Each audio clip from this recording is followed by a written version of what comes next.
Bien, muy buenas noches y bienvenidos a nuestra lectura y clase del día de hoy con el documento 69. Bienvenidos a esta nueva sala que va a ser nuestra sala por los próximos jueves, las próximas semanas. Así que para comenzar, pues primero vamos a hacer la oración, así que les invito que por favor pues cierren sus micrófonos y voy a ofrecer la oración yo. Te agradecemos, Padre, la oportunidad que nos permite de estar aquí reunidos nuevamente para seguir la lectura y estudio de la quinta revelación, hoy con el documento 69.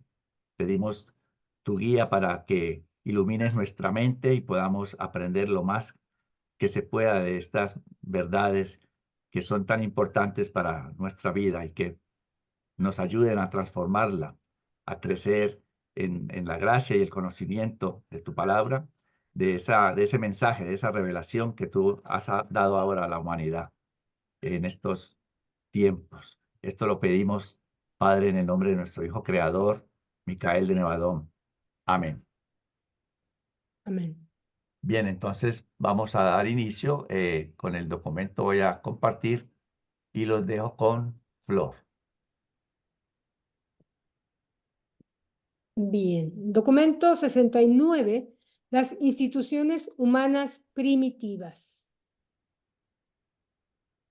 Es un documento muy interesante. Bien.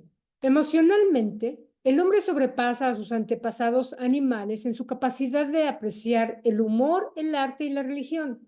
Socialmente, el hombre exhibe su superioridad por cuanto es fabricante de herramientas, comunicador y creador de instituciones. Cuando los seres humanos conservan los grupos sociales por mucho tiempo, dichos conjuntos siempre resultan en la creación de ciertas tendencias de actividad que culminan en la institucionalización. La mayoría de las instituciones del hombre han resultado economizadoras de trabajo y a la vez contribuyen un tanto a mejorar la seguridad del grupo. El hombre civilizado se aprecia considerablemente del carácter, la estabilidad y continuidad de sus instituciones establecidas, pero todas las instituciones humanas no son sino las costumbres acumuladas del pasado en tanto han sido conservadas por los tabúes y dignificadas por la religión. Tales legados llegan a ser tradiciones y las tradiciones, a la larga, se transforman en convenciones. Vamos a continuar con el número 1. 1. Las instituciones humanas fundamentales. Todas las instituciones humanas atienden a alguna necesidad social, pasada o actual, a pesar de que su desarrollo excesivo indefectiblemente le resta mérito al individuo, puesto que se eclipsa la personalidad y se menoscaba la iniciativa. El hombre debe controlar sus instituciones en vez de permitir que sea dominado por estas creaciones de la civilización en avance. Las instituciones humanas son de 3 clases generales. 1. Las instituciones de la autoconservación. Estas instituciones engloban aquellas prácticas que surgen del hambre del sustento y sus instintos afines de la autopreservación. Comprenden la industria, la propiedad, la guerra de provecho y todos los mecanismos reguladores de la sociedad. Tarde o temprano, el instinto del temor fomenta el establecimiento de estas instituciones de la supervivencia mediante el tabú, la convención y la sanción religiosa.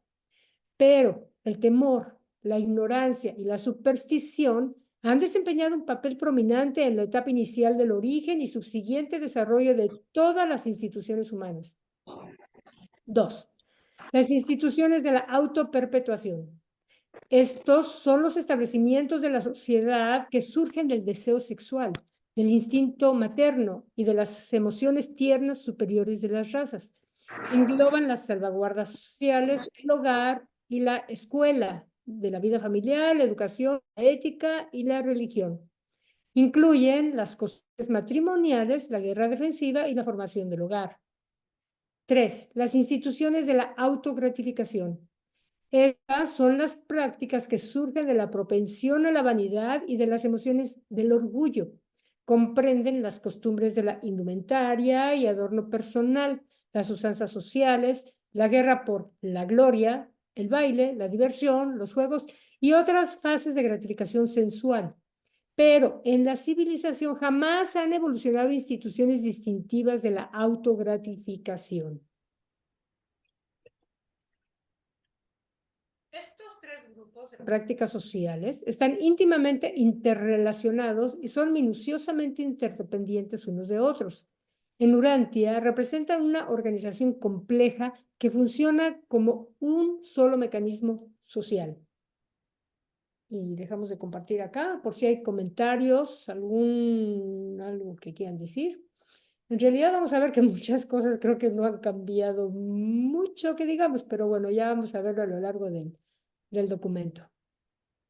¿No hay comentarios? Aún no, ¿verdad? Es muy temprano. Bueno, entonces le cedo la palabra a Claudio. Adelante, Claudio. 2. Los albores de la industria. La industria primitiva se desarrolló lentamente a manera de seguro contra los terrores del hambre.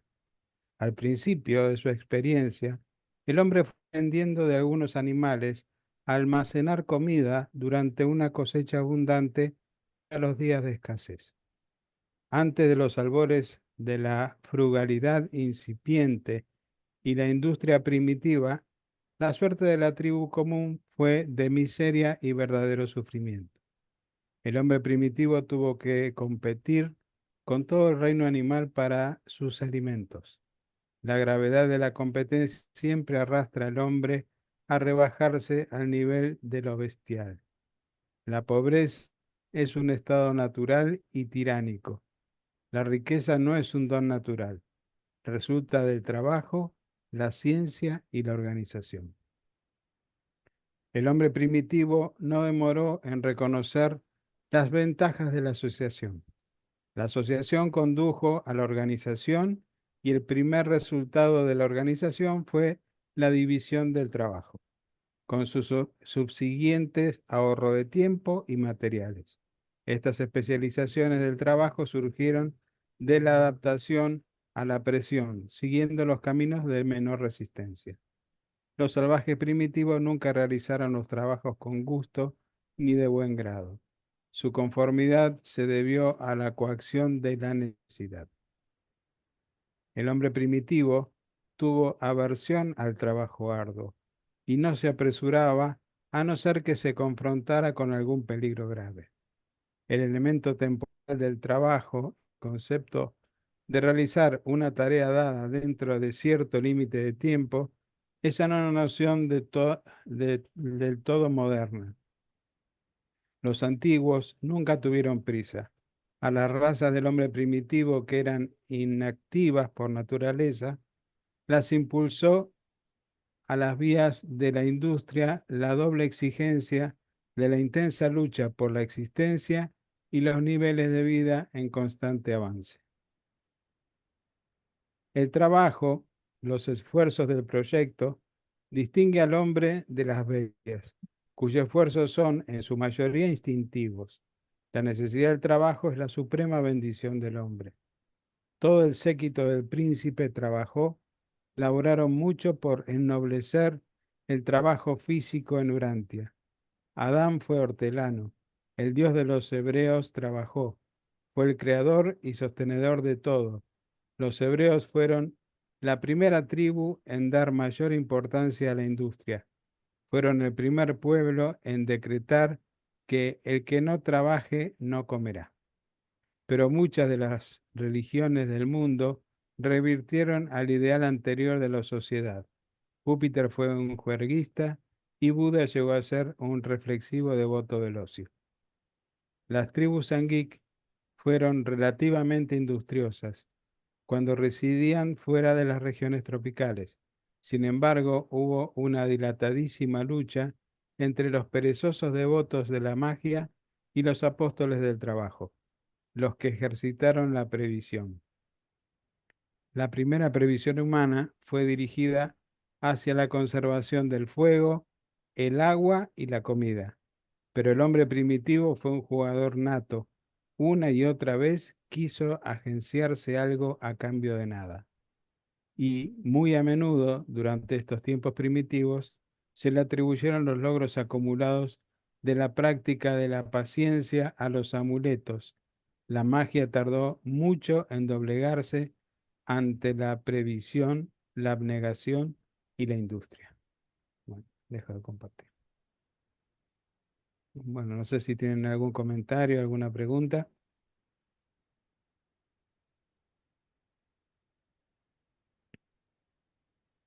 Bueno, pasamos a Carlos entonces. Muy bien, Claudio. Gracias.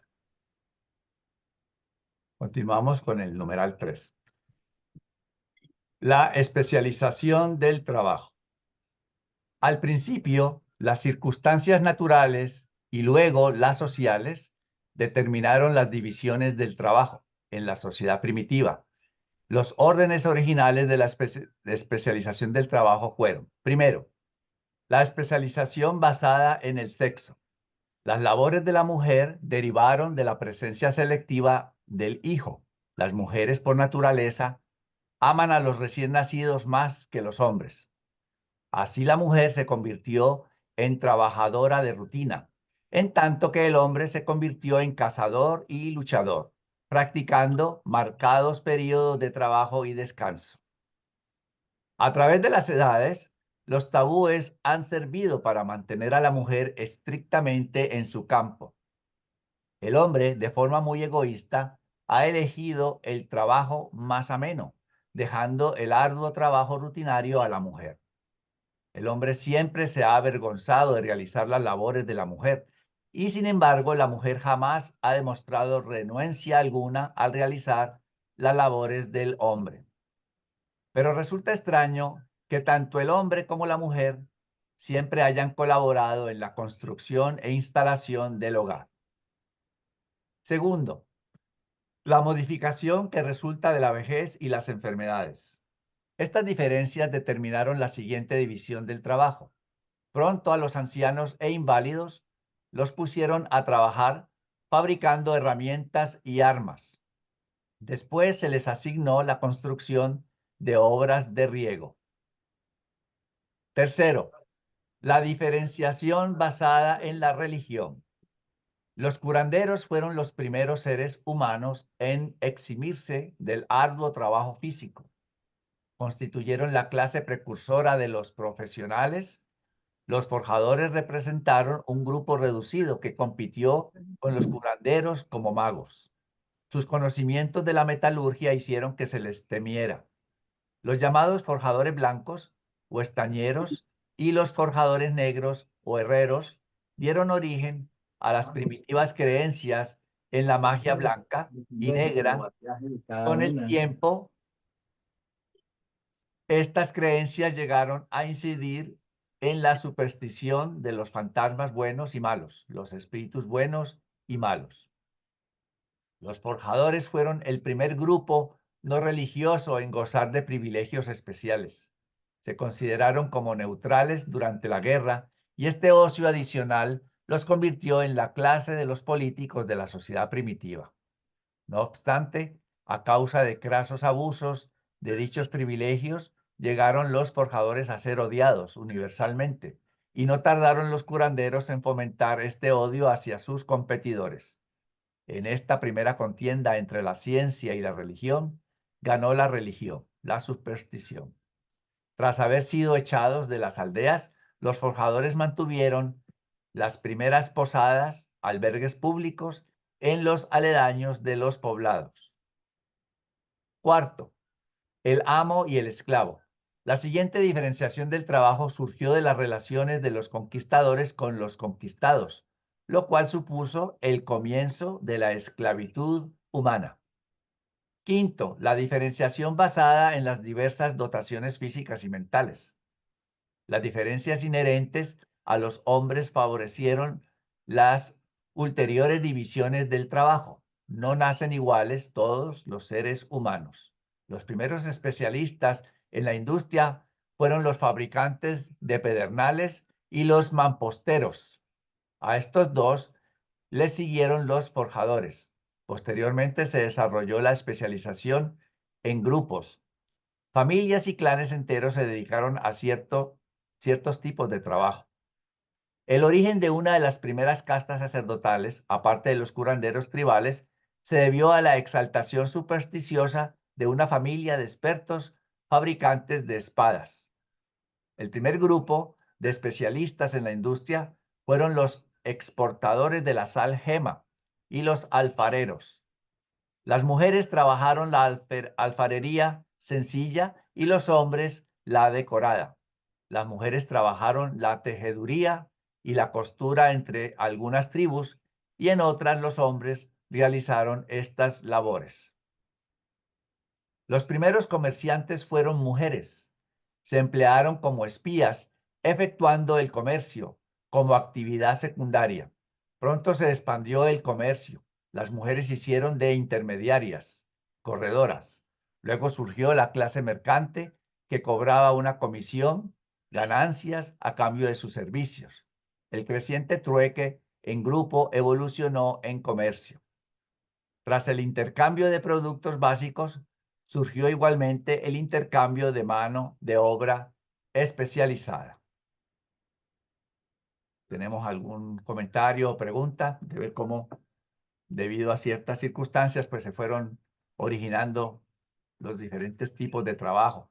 ¿Cómo fue todo surgiendo? Y esto no fue de un día para otro. Yo entiendo que pasaron pues muchos años, fue una cosa evolutiva, progresiva, lentamente.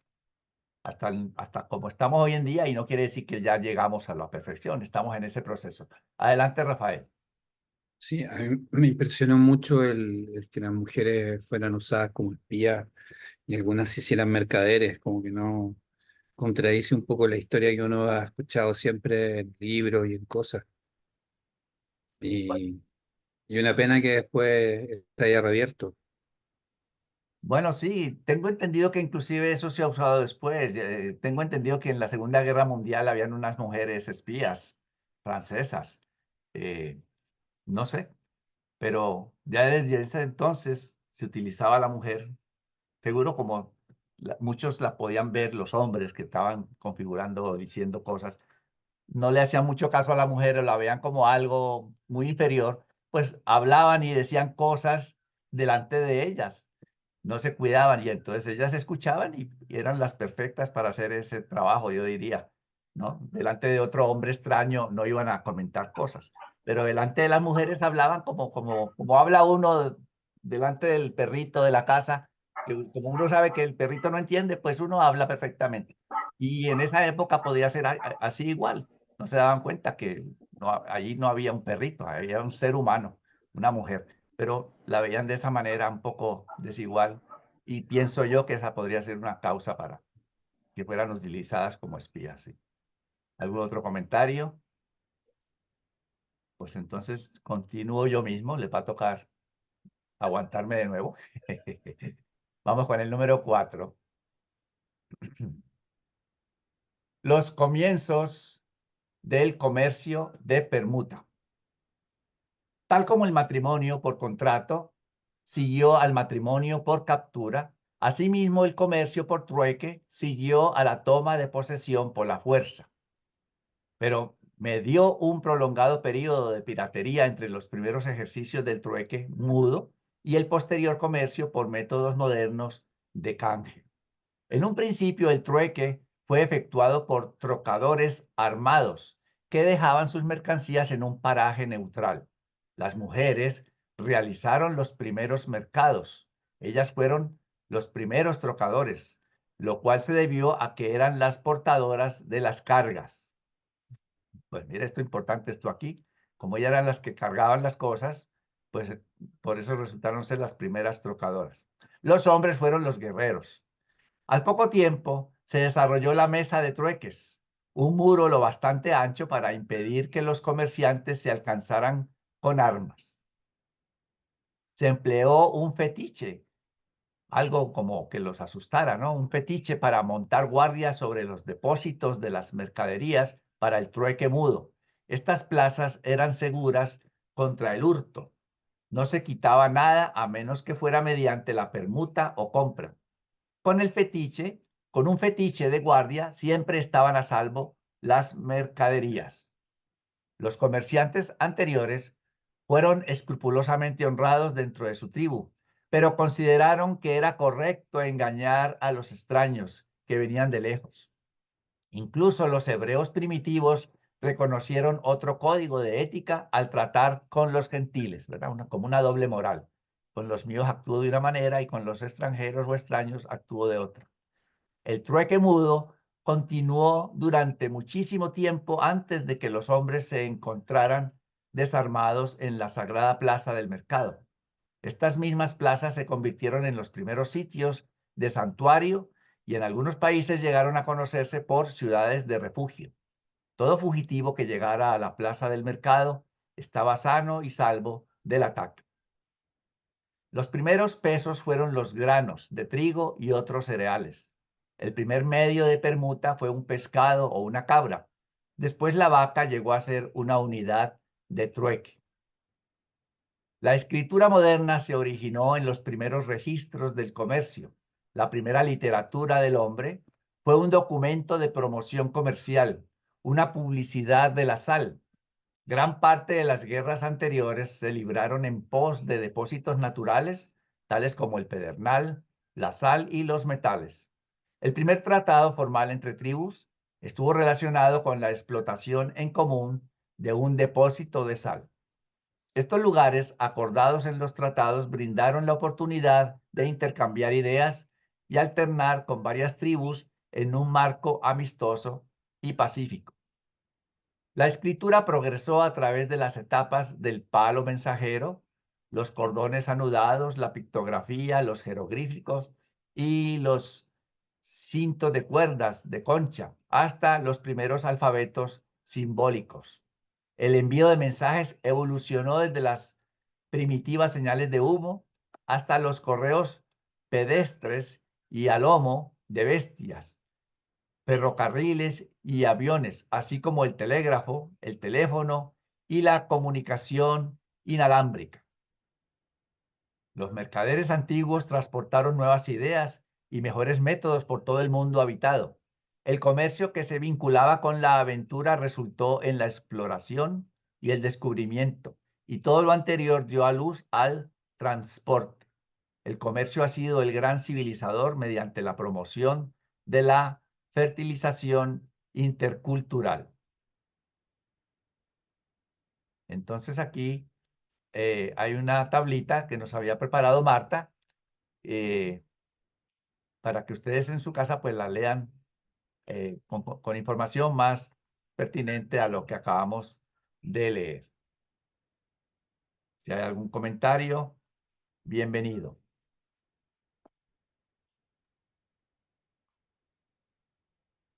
Muy bien. No escuché nada. Así que entonces continuamos con Claudio, el numeral 5. Adelante, Claudio.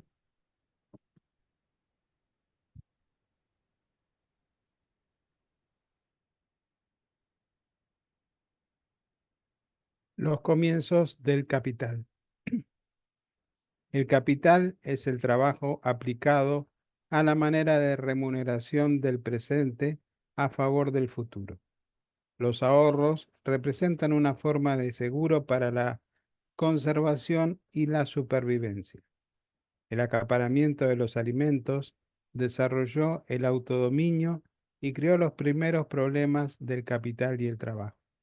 El hombre el hombre que tenía comida, con tal que pudiera preservarla de los hurtadores, disponía de una franca ventaja sobre el hombre que no la tenía. El banquero primitivo fue el valiente de la tribu. A él se le consignaban los tesoros colectivos, de modo que el clan entero defendía su choza en caso de asalto. De este modo, la acumulación de capital del individuo y la riqueza colectiva no tardaron nada en resultar en la organización castrense. En un principio, estas precauciones se concibieron para defender la propiedad contra los invasores foráneos, pero más adelante se convirtió en una costumbre mantener la organización militar ejercitada entablando invasiones de la propiedad y riqueza de las tribus vecinas. Los impulsos fundamentales que redundan en la acumulación del capital fueron: 1. El hambre. Relacionada con la previsión, guardar y conservar los alimentos, supuso el poder y la comodidad para los que contaban con suficiente previsión para prepararse para las necesidades futuras. El almacenamiento de los alimentos fue suficiente garantía contra el hambre y las catástrofes, y en realidad se concibió todo el cuerpo de costumbres primitivas para ayudarle al hombre a subordinar el presente al futuro. 2. El amor a la familia.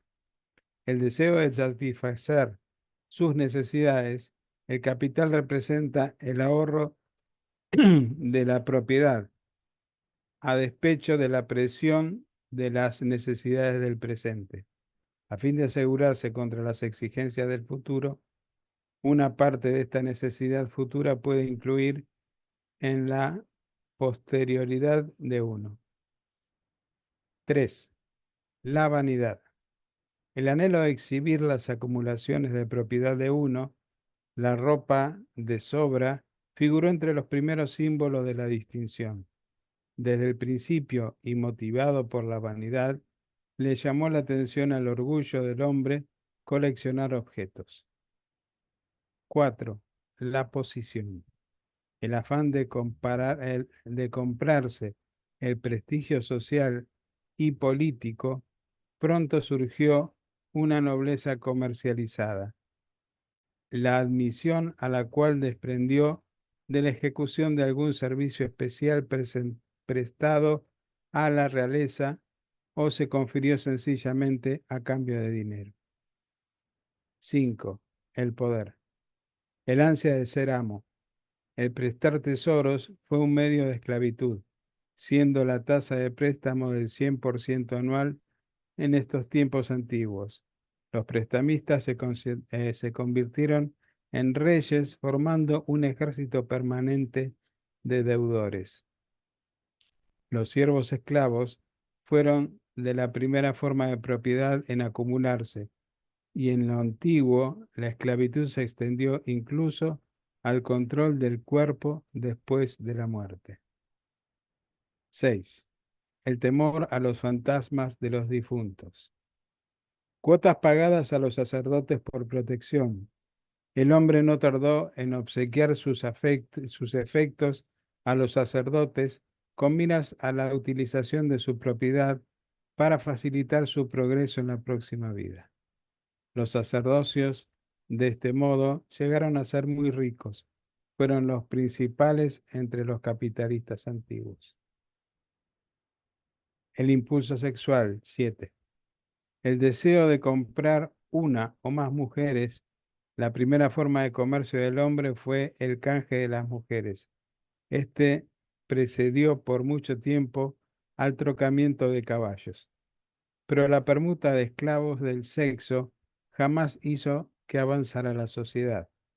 Este tráfico fue y sigue siendo una deshonra racial, pues entorpeció el desarrollo de la vida familiar y al mismo tiempo contaminó la aptitud biológica de los pueblos superiores. 8. Las numerosas formas de la autogratificación. Algunos pretendieron la riqueza, ya que confería poder. Otros se afanaron por la propiedad, puesto que suponía comodidad. El hombre primitivo, y algunos en los días posteriores, tendió a derrochar sus recursos en los lujos. Las bebidas embriagantes y narcóticos integraron a las razas primitivas. A medida que se desarrollaba la civilización, el hombre adquirió nuevos incentivos para ahorrar. Pronto se agregaron nuevas necesidades al hombre original por los alimentos. Se llegó a aborrecer la pobreza, tanto que se creyó que únicamente a los ricos les correspondía ganar el cielo al fallecer. Tanto se llegó a estimar la propiedad que quien diera un festín ostentoso podía borrar una deshonra de su nombre. La acumulación de la riqueza no demoró en convertirse en un símbolo de la distinción social.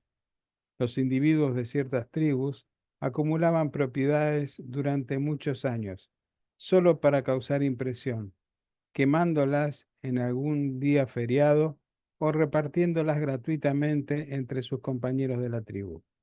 Lo antedicho lo convertían en grandes hombres. Incluso los pueblos modernos se deleitan en la pródiga repartición de los regalos de Navidad, en tanto que los ricos dotan a las grandes instituciones de filantropía y enseñanza. Las técnicas del hombre varían, pero su disposición para los efectos queda sin cambiar. Mas procede señalar que muchos ricos antiguos repartieron gran parte de su fortuna debido a que temían que les dieran muerte los que los codiciaban, los que codiciaban sus tesoros. Los ricos solían sacrificar veintenas de esclavos para demostrar el desdén de la riqueza. Aunque el capital ha tendido a liberar al hombre por todo lado, por otro lado, ha complicado en gran medida su organización social e industrial. El mal uso del capital por capitalistas injustos no invalida el hecho de que éste sea el fundamento de la sociedad industrial moderna. Mediante el capital y la intervención, la generación de hoy en día goza de un grado superior de libertad que de ninguna otra que jamás le haya precedido en la tierra. Lo anterior consta a manera de hecho y no para servir de justificación a las múltiples malversaciones del capital por custodios insensatos y egoístas. Bueno, dejo de compartir. ¿Alguna reflexión? Escuchamos.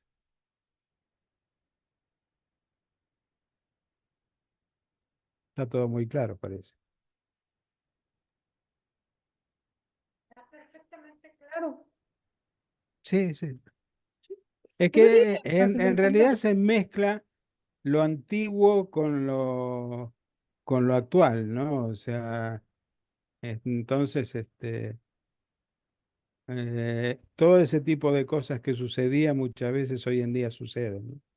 Como por ejemplo, me llamó la atención en este documento que leí que aquellos que pagaban al sacerdote para poder ganarse el futuro después de la muerte, ¿no? O sea, bueno, supersticiones que pueden llegar a tener. A ver, Oye, Siler, adelante. Gusto en verlos, buenas tardes. ¿Cómo estás? Yo me pregunto si estarán hablando del promedio de la población de Urantia o de qué periodo, porque no todas las civilizaciones o no todos los pueblos se manejaban de la misma forma y eso me llama la atención, que están haciendo como si todos se hubieran comportado de esa manera. Entonces no sé qué piensen ustedes.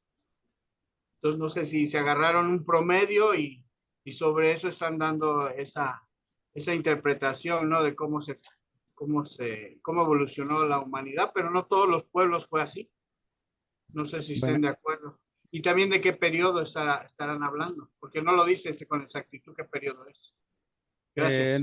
en realidad habría que preguntarle a quienes también dictaron el libro, ¿no? A los reveladores. Pero me da la impresión de que está hablando en general de lo que sucedió con toda la evolución del hombre, en los distintos modos que tuvo de poder acomodarse, organizarse. Primeramente, o sea, hablaba de que no guardaban nada, entonces cuando había hambruna, no tenían modo de solucionar las cosas, pero luego se fueron organizando, fueron haciendo comercio, haciendo industria. Ya cuando está hablando de la industria, está acercándose mucho al tiempo presente. Así que en realidad, como decíamos hace un rato, está hablando hay una parte donde habla del transporte que habla de aviones. O sea, por supuesto que no había aviones en la edad antigua.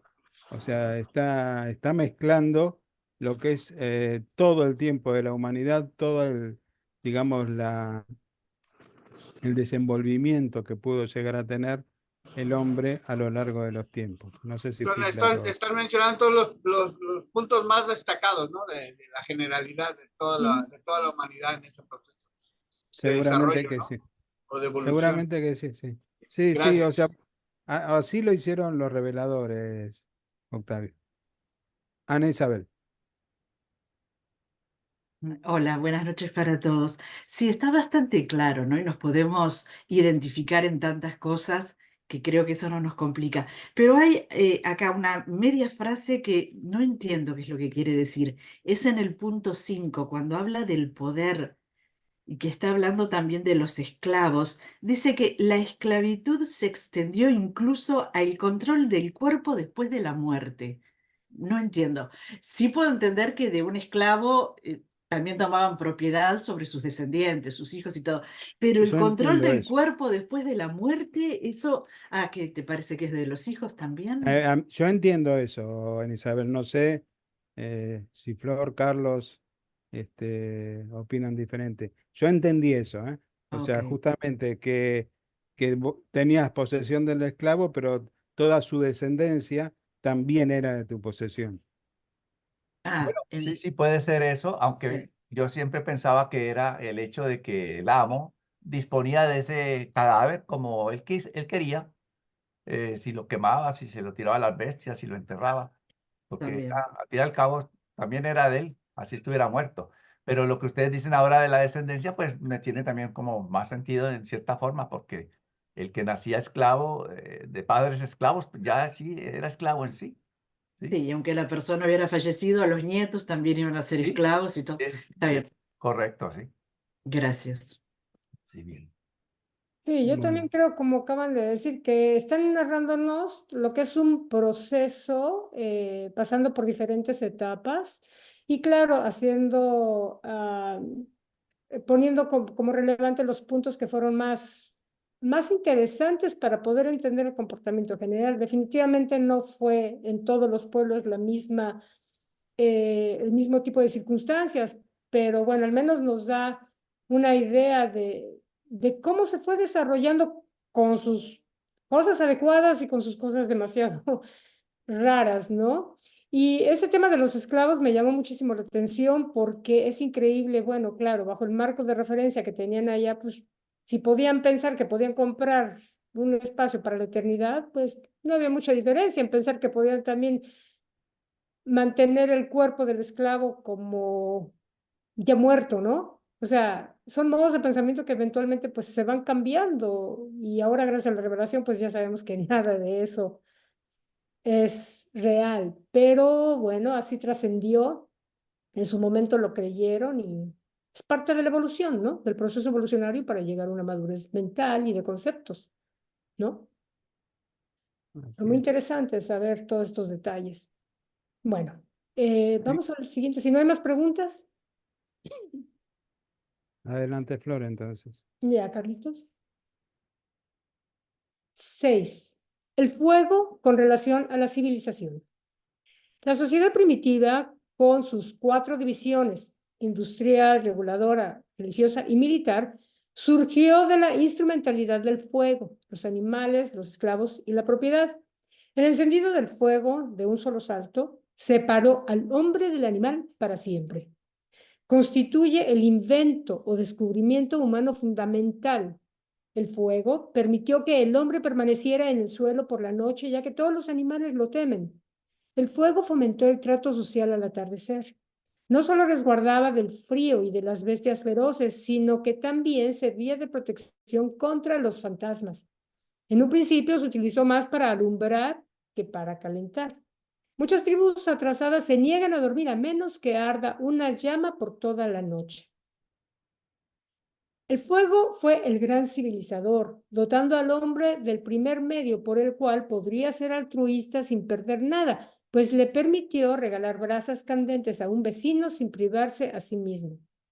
El fuego de la hoguera, el cual lo atendía la madre o la primogénita, fue el primer educador, pues requirió vigilancia y constancia. El hogar primitivo no fue un edificio, sino que la familia se reunía en torno al fuego, la hoguera familiar. Cuando un hijo fundaba un nuevo hogar, se llevaba una tea de la hoguera de la familia. Si bien Andón, yo aquí pongo también a Fonta. Si bien Andón, el descubridor del fuego, no quiso tratarlo como objeto de adoración, gran parte de sus descendientes consideraron la llama como fetiche o espíritu. No lograron aprovechar los beneficios sanitarios del fuego, puesto que no quisieron quemar los desechos. El hombre primitivo temió al fuego y siempre procuró mantenerlo de buena disposición. De aquí el esparcimiento del incienso. En ninguna circunstancia escupían en el fuego. Tampoco pasaban entre una persona y un fuego ardiente. Los primeros miembros del género humano tuvieron por sagrados incluso las piritas de hierro y las piedras que se usaban para encender el fuego. Fue pecado extinguir una llama. Si una choza se incendiaba, se le dejaba arder. Los fuegos de los templos y capillas fueron sagrados y nunca se permitió que se apagaran, con la salvedad de que acostumbraban a encender nuevas llamas cada año o después de alguna calamidad. Se seleccionaban mujeres para sacerdotisas debido a que eran ellas quienes custodiaban las hogueras domésticas. Los mitos primitivos acerca de cómo el fuego descendió de los dioses surgieron de las observaciones de los incendios ocasionados por los rayos. Estos conceptos de origen sobrenatural resultaron directamente en la adoración del fuego y la adoración del fuego resultó en la costumbre de pasar por el fuego, un ejercicio que se realizó hasta los tiempos de Moisés. Aún persiste el concepto de pasar por el fuego tras la muerte. El mito del fuego fue un gran vínculo en los tiempos primitivos y aún perdura en el simbolismo de los parsis. El fuego resultó en la cocción y los comedores de lo crudo pasó a ser una forma de irrisión. La cocción aminoró el gasto de energía vital necesaria para la digestión de la comida y de este modo dejó al hombre primitivo con fuerzas para la cultura social. Por otro lado, la cría de animales que redujo el esfuerzo necesario para conseguir la comida, proporcionó tiempo para las actividades sociales.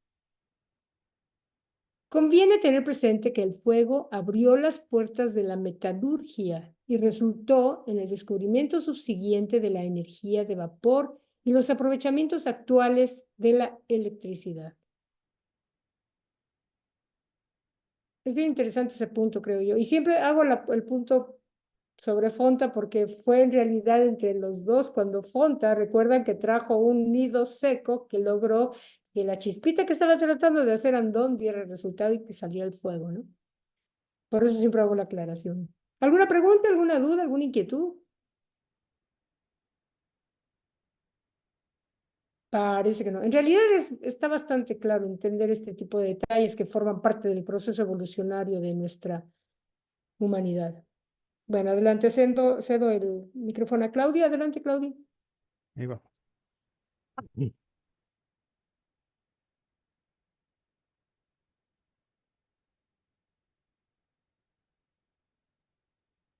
7. La utilización de los animales.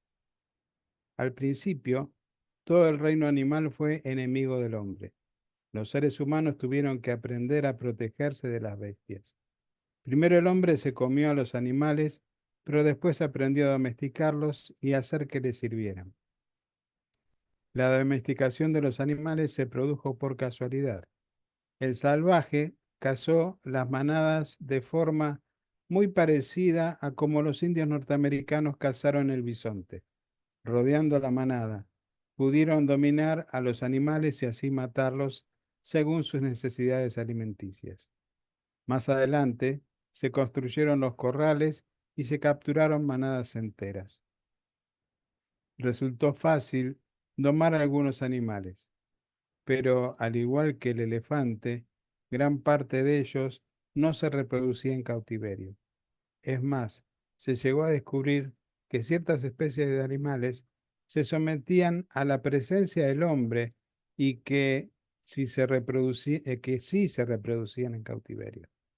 Así se promovió la domesticación de animales mediante la cría selectiva, un arte que viene haciendo grandes progresos desde los días de Dalmatia. El primer animal en domesticarse fue el perro, y la difícil experiencia de domesticarlo comenzó cuando cierto perro, tras haberse pasado todo un día siguiendo a un cazador, de hecho, acabó por acompañarla a su casa y quedarse ahí. Durante edades se usaron los perros para fuente de alimento, la caza, el transporte y la compañía. Al principio los perros se limitaron a aullar, pero después aprendieron a ladrar. El agudo olfato del perro resultó en la noción de que podían ver espíritus, y así surgieron los cultos de fetiches caninos. El uso de perros guardianes por primera vez hizo posible que todo el clan pudiera dormir por la noche. A continuación, pasó a ser costumbre emplear a los perros guardianes para proteger el hogar contra los espíritus, así como contra los enemigos materiales. Al ladrar el perro, algún hombre o alguna bestia se acercaba, pero al aullar el perro, andaban cerca los espíritus. Incluso hoy en día, aún se cree que los aullidos del perro por la noche presagian la muerte. Cuando el hombre era cazador, fue bastante amable con la mujer, pero tras la domesticación de los animales, juntamente con la confusión ocasionada por Caligastia, muchas tribus trataron a sus mujeres de forma oprobiosa. Las trataron en mucho como trataron a sus animales. El trato brutal del hombre a la mujer constituye uno de los capítulos más negros de la historia humana.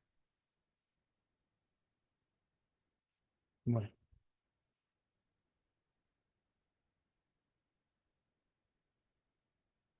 todo perfecto, ninguna duda. Bueno, seguimos entonces. Continúo entonces, sí. 8. La esclavitud como factor en la civilización. El hombre primitivo nunca titubeó en esclavizar a sus semejantes. La mujer fue la primera esclava, una esclava familiar. El hombre pastor esclavizó a su mujer a manera de pareja sexual inferior.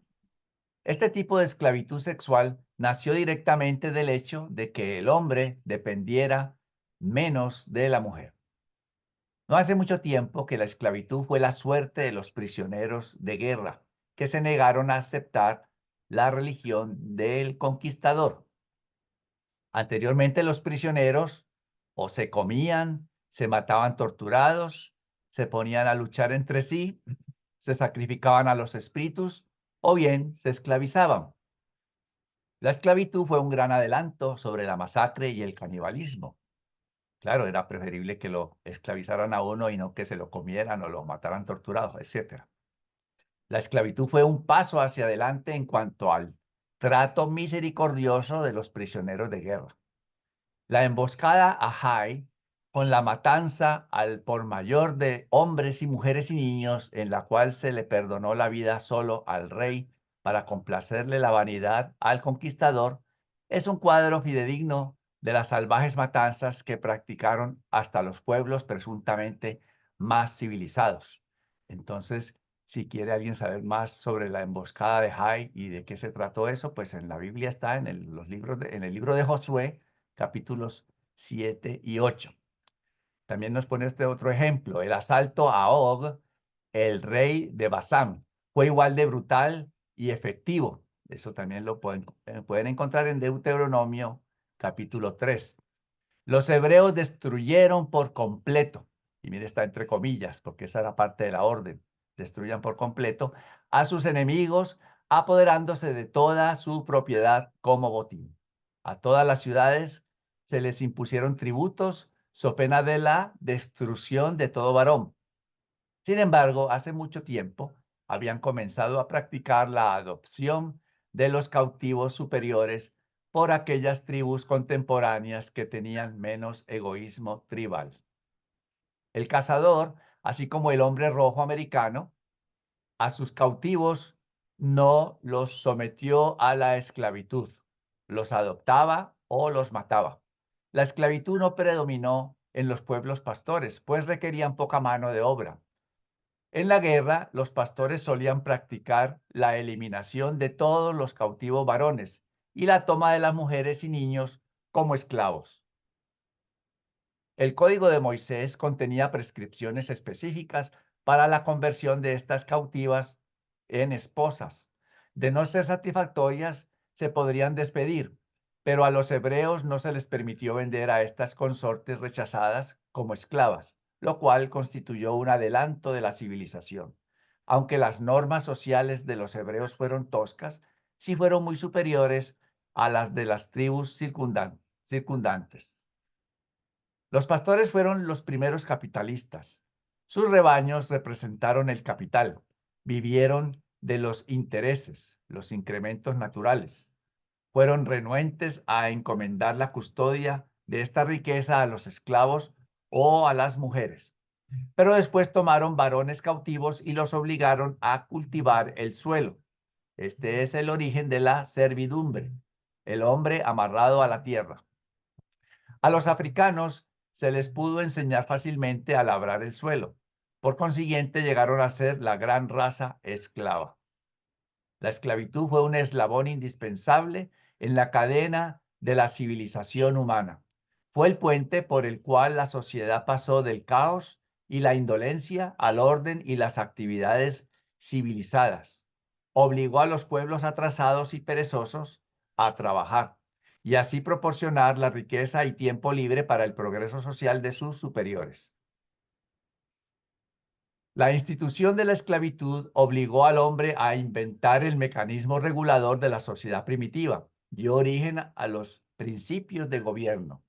La esclavitud exige fuerte regulación, pero durante el medioevo europeo, esta desapareció, ¿no? Esa regulación, debido a que los señores feudales no pudieron controlar a los esclavos. Las tribus atrasadas de los tiempos antiguos, tal como los australianos aborígenes actuales, nunca tuvieron esclavos. Cierto es que la institución de la esclavitud fue opresiva, pero en las escuelas de opresión el hombre aprendió la industria. Ulteriormente, los esclavos compartieron las ventajas de una sociedad superior que de tal mala gana ayudaron a crear. La esclavitud crea una organización de logro social y cultural, pero no tarda en atacar insidiosamente a la sociedad por dentro como el más grave de todos los males sociales destructores. La invención mecánica moderna volvió obsoleta a la esclavitud. La esclavitud, tal como la poligamia, se está desvaneciendo debido a que no compensa, pero siempre ha resultado desastroso liberar repentinamente grandes cantidades de esclavos. Sobreviene menos dificultades cuando se emancipan paulatinamente. Hoy por hoy los hombres no son esclavos sociales, pero miles de ellos permiten que la ambición los haga esclavos de la deuda. La esclavitud involuntaria ha cedido el paso a una forma nueva y mejorada de servidumbre industrial modificada. Aunque el ideal de la sociedad es libertad universal, la sociedad nunca ha de tolerarse. Toda persona capaz debe ser obligada a hacer, cuando menos, suficiente trabajo para sustentarse a sí misma. La sociedad moderna ha echado marcha atrás. La esclavitud casi ha desaparecido. Los animales domésticos se están yendo. La civilización se remonta al fuego, el mundo inorgánico en pos del poder. El hombre ascendió del salvajismo por medio del fuego, los animales y la esclavitud. Hoy aspira al pasado, descartando la ayuda de los esclavos y la asistencia de los animales, procurando arrebatar nuevos secretos y fuentes de riqueza y poder de la mina inagotable de la naturaleza. Así que, ¿qué comentario o reflexión nos viene a la mente después de leer este numeral? relacionado principalmente con la esclavitud, que a pesar de ser tan terrible y absurda, fue un paso evolutivo importante.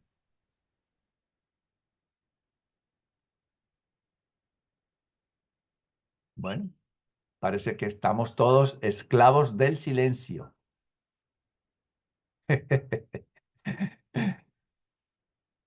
Pues entonces los dejo con Flor para el numeral número 9. Adelante, Flor. Muy buen punto, gracias, Carlitos. Ok, 9. La propiedad privada. Si bien la sociedad primitiva fue virtualmente comunal, el hombre primitivo no se adhirió a las doctrinas modernas del comunismo.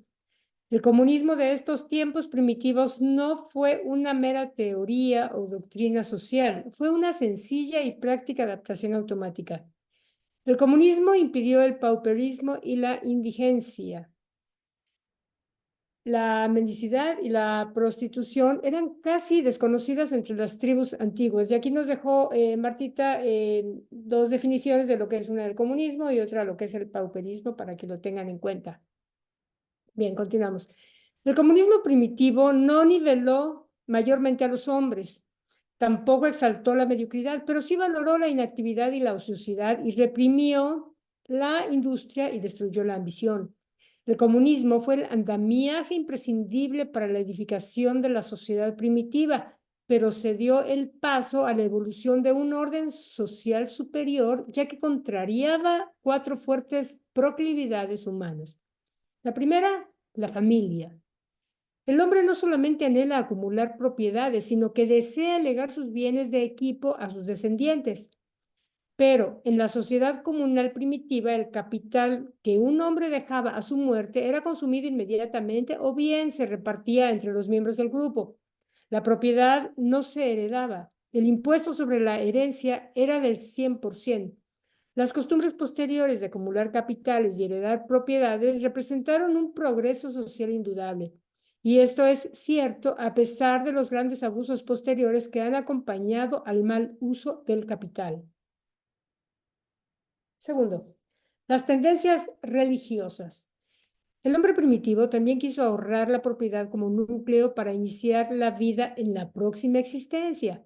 Este motivo explica por qué duró tanto tiempo la costumbre de enterrar con él los efectos personales del hombre. Los antiguos creyeron que solo los ricos sobrevivirían a la muerte con un poco de placer y dignidad inmediatos. Los maestros de la religión revelada, máxime los maestros cristianos, fueron los primeros en proclamar que los pobres pueden salvarse al igual que los ricos. 3. El deseo de la libertad y el ocio. En los días anteriores de la evolución social, la repartición de las ganancias de cada uno entre el grupo fue para los efectos una forma de esclavitud. El trabajador se convirtió en esclavo del ocioso. Esto fue la debilidad suicida del comunismo. El impróvido vivía habitualmente del ahorrativo. Incluso en los tiempos modernos, los impróvidos dependen del Estado, los contribuyentes ahorrativos, para cuidarlos. Los que no tienen capital aún esperan que los que sí lo tienen les den de comer. 4. Cuarto, el afán de la seguridad y el poder. El comunismo finalmente fue destruido por las engañosas prácticas de individuos progresistas y prósperos que recurrieron a diversos subterfugios para escaparse de ser esclavos de los ineptos holgazanes de sus tribus. Pero en un principio, todo acaparamiento fue clandestino. La inseguridad primitiva impidió la acumulación abierta del capital. Aún posteriormente, fue muy peligroso amasar excesiva riqueza. El rey no dejaría de inventar algún cobro a fin de confiscar la propiedad de un rico. Cuando fallecía un rico, se detenía el funeral hasta tanto que la familia donara un cuantioso monto al bienestar público o al rey, un impuesto a la herencia.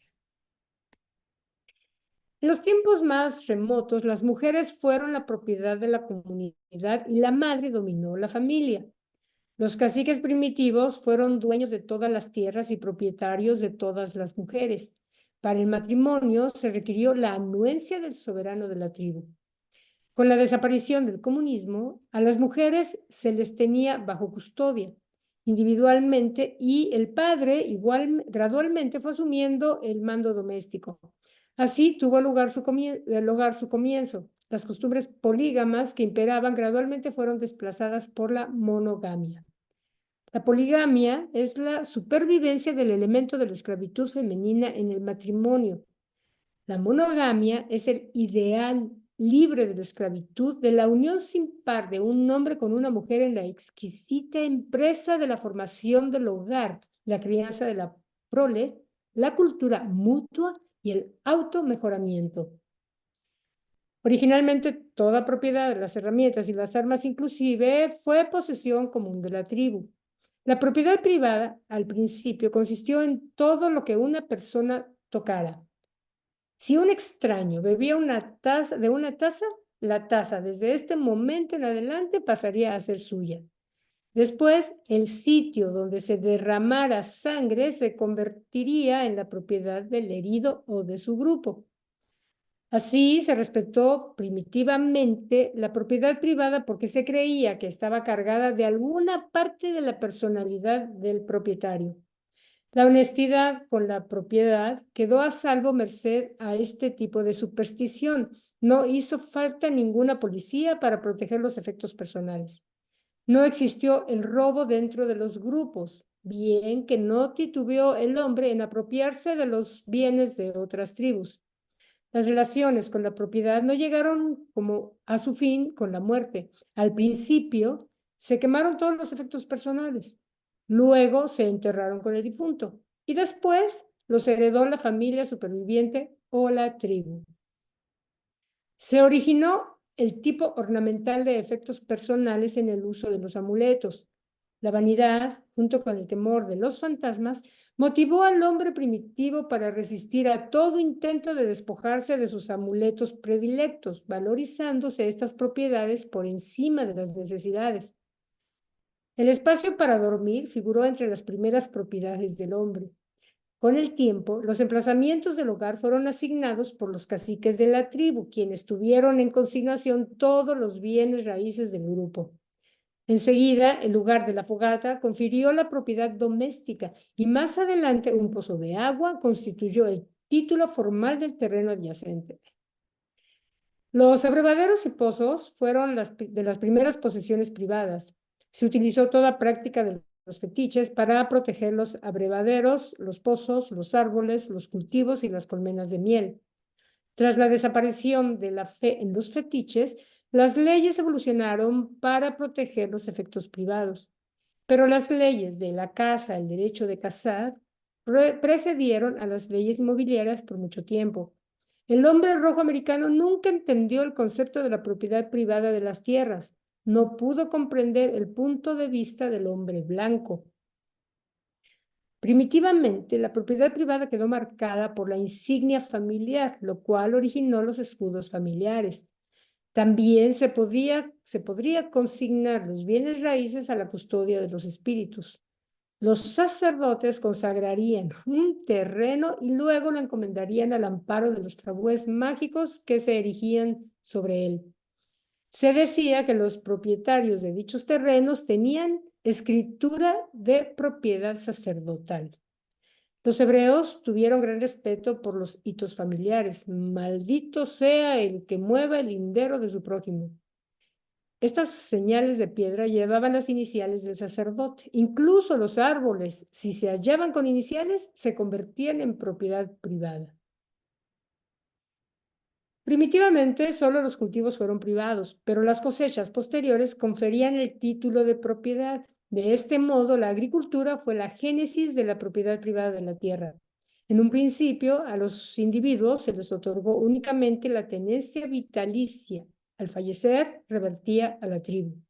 Los primerísimos títulos de propiedad de terrenos que las tribus confirieron a los individuos fueron las tumbas, el cementerio familiar. Posteriormente, la tierra perteneció a quien la cercara. Pero las ciudades siempre apartaron ciertos pastizales para el público y de reserva en caso de sitio. Estos ejidos representan la supervivencia de una forma anterior de la propiedad colectiva. A la larga, El Estado llegó a asignar la propiedad al individuo, reservándose el derecho de gravar impuestos. Habiendo conseguido su título, el señor de un terreno podía colectar alquileres y la tierra se convirtió en fuente de ingresos, capital.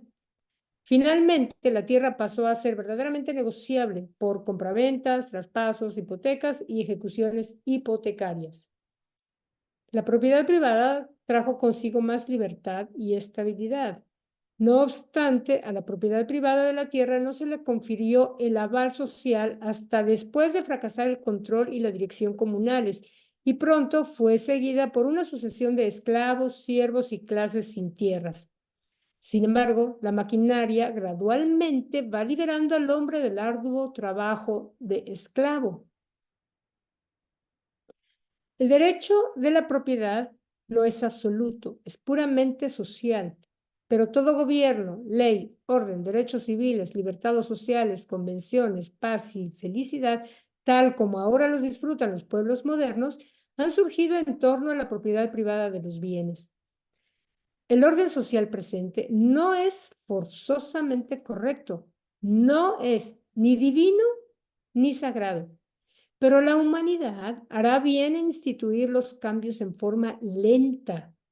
Lo que tenéis supera con mucho a todos los sistemas que conocieron vuestros antepasados. Cuando cambiéis el orden social, no os olvidéis de cambiarlo por otro mejor. No os dejéis persuadir de experimentar con las fórmulas descartadas de vuestros ancestros. Avanzad, no retrocedáis, que continúe la evolución. No deis un paso atrás.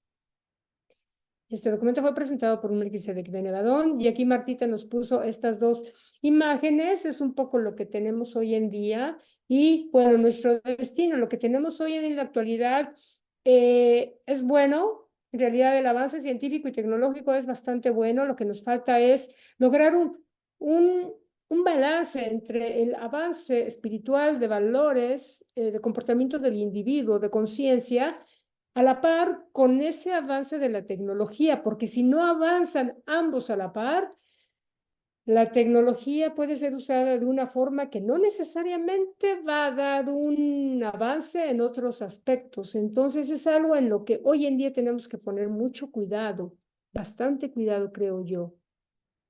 En fin, la lectura de hoy estuvo a cargo de Claudia Fernández, Carlos García, Martita, que no pudo, se me complicó, no pudo llegar, Marta Castro, y una servidora, Flor Robles. Dejo de compartir para si hay, yo sé que se ha entendido perfectamente bien, se nota a leguas, pero por si acaso hubiera alguna preguntita o algo que consultar, alguna inquietud, ya saben, siempre surge algo.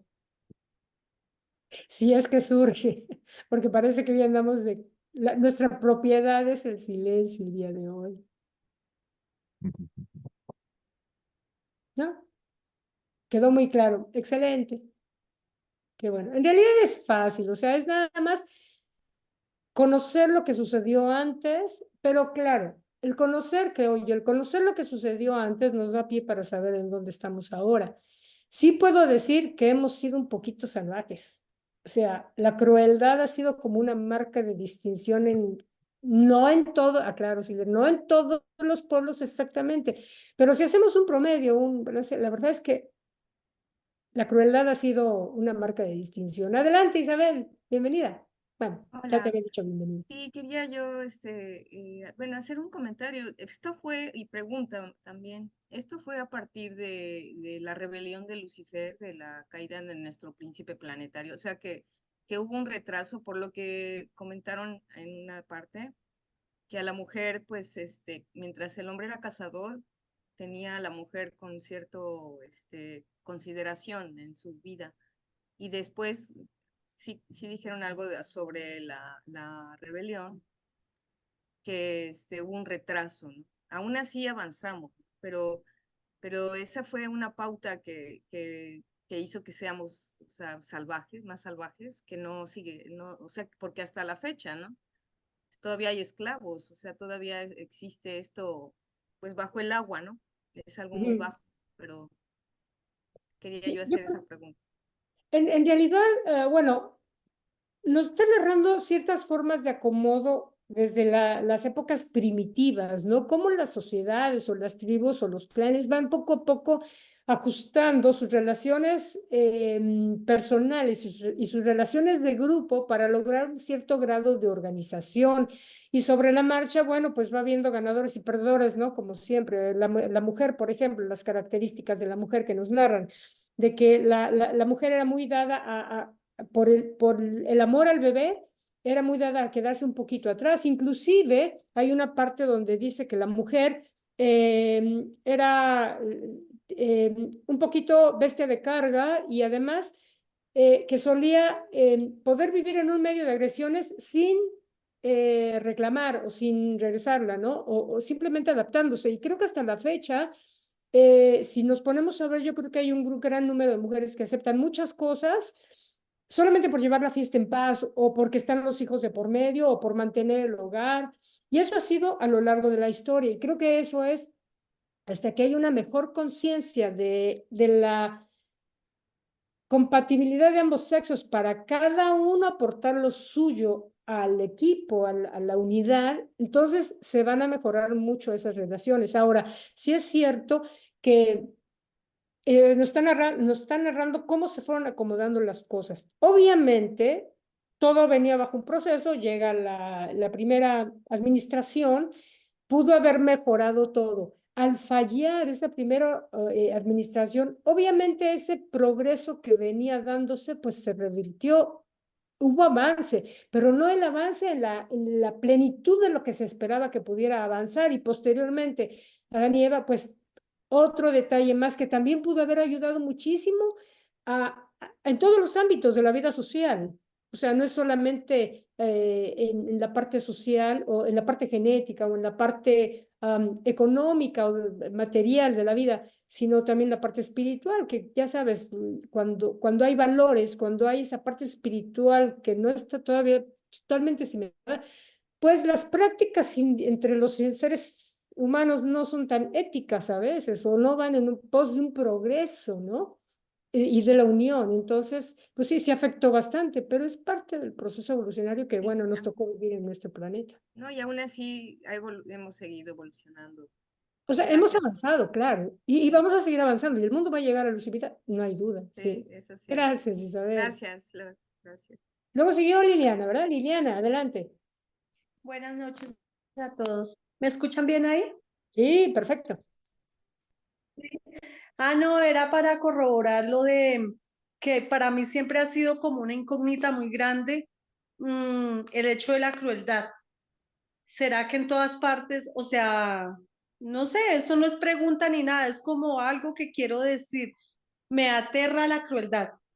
Y uno se da cuenta que a través de la historia, de todo, siempre ha existido la crueldad. Entonces yo digo, ¿a razón de qué? ¿Por qué tendría que existir eso? Qué bueno que hubiera sido de otra manera, pero siempre la crueldad con los animales, la crueldad con todo, con los niños, con la naturaleza, con los ancianos, con nosotros mismos, es una cadena y como dice Florecita, todo será que todo, o sea, va en el proceso, pero, uy, no, para mí eso me parece terrible, no es que yo sea una santa ni mucho menos, pero la crueldad es espantosa. Yo digo, no era eso lo que quería decir. Sí, estoy de acuerdo contigo e inclusive a veces me llama la atención, o sea, a veces nos comportamos como animales, pero a veces digo como animales, pero con el respeto del reino animal. Es que ni como Yo no animales, observo en los animales la crueldad con dolo. ¿Mm?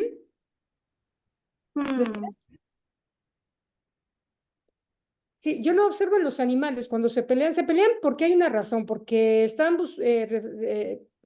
respetando su territorio, o delimitando su territorio, Sí. o porque quieren comer o algo. Pero la forma de crueldad en la que los humanos nos comportamos a veces, eso va más allá. Estoy de acuerdo contigo, como que no hay una No hay justificación cabida, no hay como razón para mí, parece, no sé. Ándale, no, un placer. Pero sí, ese es un tema, bueno, es algo de lo que tenemos, algo que tenemos que arreglar a futuro. ¿Alguien más que tenga alguna inquietud o Está muy claro en realidad, en general, ¿no? Mm. Bueno, entonces le cedo la palabra a Ana Isabel. Adelante, Ana Isabel. Sí, solo un comentario de que todo esto que nos están diciendo sobre la esclavitud, que en la actualidad obviamente lo vemos y lo vivimos como un salvajismo, un atropello, falta de derechos humanos. ¿Cómo nos pueden decir los reveladores algo que si nosotros lo decimos es políticamente incorrecto? Si yo le digo, me pongo en una plaza y digo que la esclavitud sirvió para avanzar, para desarrollarse, para que el hombre, el amo, tuviera tiempo para poder evolucionar, porque tenía ocio y tiempo para crear, que eso dio paso al industrialismo. O sea, es increíble, ¿no? Cómo, o a mí por lo menos me cuesta compaginar cómo algo que en la actualidad lo vemos como una barbarie, algo tan horrible, dejó cosas positivas. Y cómo a mí personalmente me costaría decirlo pública y socialmente eso, ¿no? Es Sí. como un contrasentido. Y en lo que hemos hablado de la mujer, de la posición que ha ocupado a lo largo de toda esta evolución, nos dicen los reveladores que un mundo no se considera que ha salido de la barbarie hasta que un sexo siga predominando y esclavizando al otro. Y eso lo vemos, o sea, seguimos en plena barbarie en la actualidad. Totalmente de acuerdo contigo. En ese sentido, no hemos avanzado, o sea, ha habido un avance, pero no podemos decir que hemos salido de ese estado de barbarie. Sí.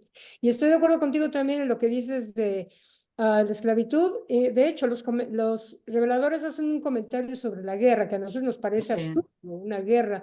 Y sin embargo, dicen que la guerra, a pesar de ser un cáncer, o sea, propiamente dicho, también hubo avances debido a la guerra, ¿no? O sea, es como contradictorio, pero al mismo tiempo. Gracias, Ana Isabel, qué De gusto. nada. Claudio, adelante.